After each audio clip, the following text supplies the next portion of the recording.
Hello everybody, welcome to my talk. My name is Bonaventura del Monte. Today we are going to talk about enabling reliable and continuous stream processing when stateful operators hold terabytes of state, even in the presence of failures and data rate fluctuations. Imagine we are managing a large real-time bidding platform. On one hand, we have a large use base with up to 100 millions of users, for instance, that generate millions of events per second, and we can have in flight in the platform up to 1 billion of events.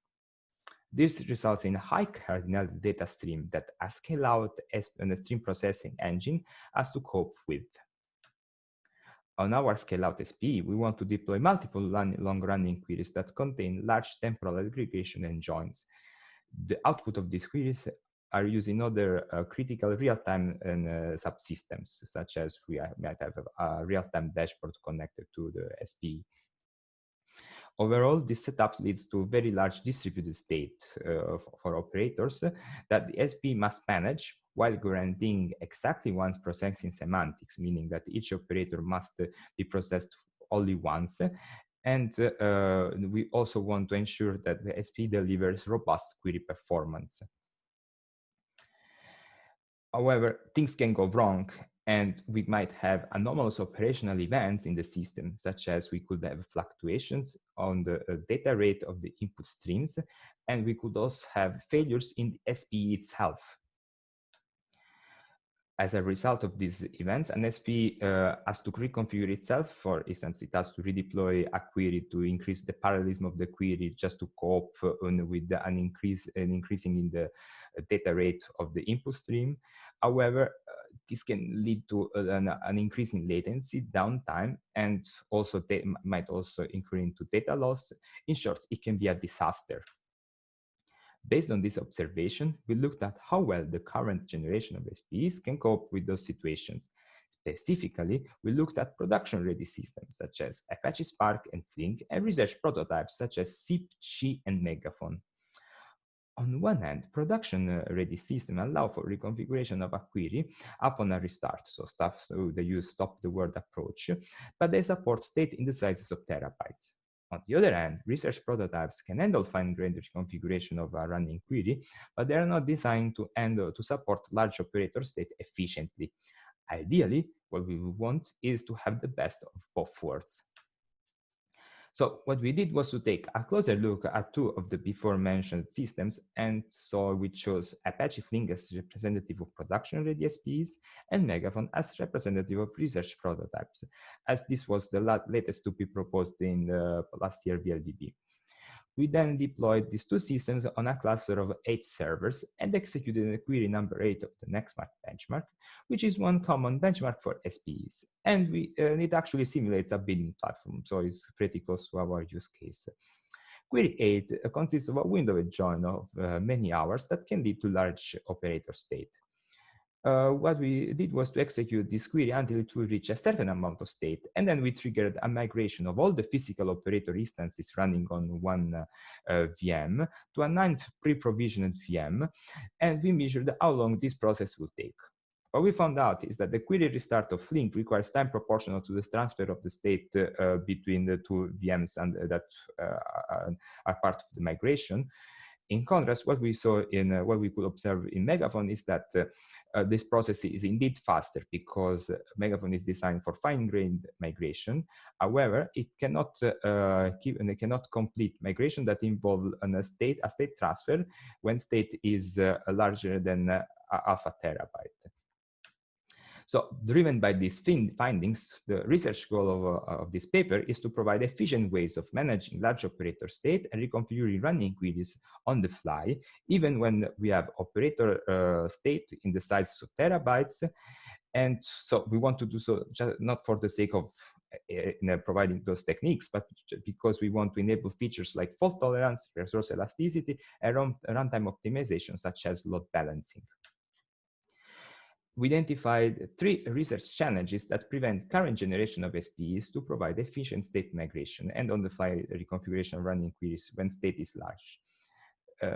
These are the processing overhead that the reconfiguration and the state migration will occur. So we really want to have something that will have minimal impact on the query processing performance.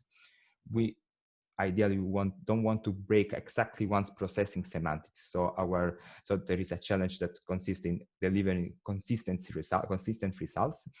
And finally, the state migration per se must not introduce network overhead. Our solution is Rhino. Rhino is a library for efficient remanagement of large distributed operator state. What we did was to devise with Rhino a protocol that would enable reconfiguring only a subset of the physical instances of a running query, assuming that their state is periodically checkpointed to a distributed file system.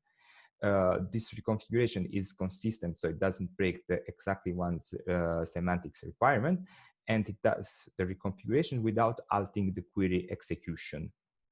So I'm not going to go into the details of the protocol, but I really do invite you to read our papers where you can find more details. What we could achieve with this handover protocol was a reduction in the reconfiguration time of a factor of at least 4 compared to baseline. And this happens just because we rely on the checkpointed state on a distributed file system that can be recovered only by the instances of an operator that we want to reconfigure. However, we still were not convinced of our results, and we try to understand what's the bottleneck in the current when using this handover protocol. What we found out was that relying on a distributed file system means that we cannot control where this will store files that contain the checkpointed state that will be used when a new instance takes over. Please take into account that for stateful operators, they cannot be resumed easily without having the state of the computation, because they cannot produce output by only having an input record. They also need the current state. So what happens is that if the newly spawned instance doesn't have its state, it has to fetch it via the network from the distributed file system, and this might be slow. What we want to have is that the state for a task, so for an instance to be resumed, has to be already local to the virtual machine where we restart this in operator instance.